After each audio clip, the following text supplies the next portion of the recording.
এখন।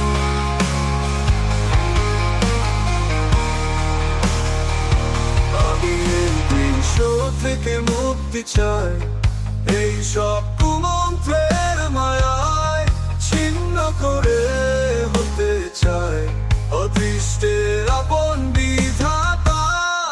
অপমানের বাতাসে মোর মন তুচ্ছ প্রতিপন্ন, কিন্তু আমি সহ্য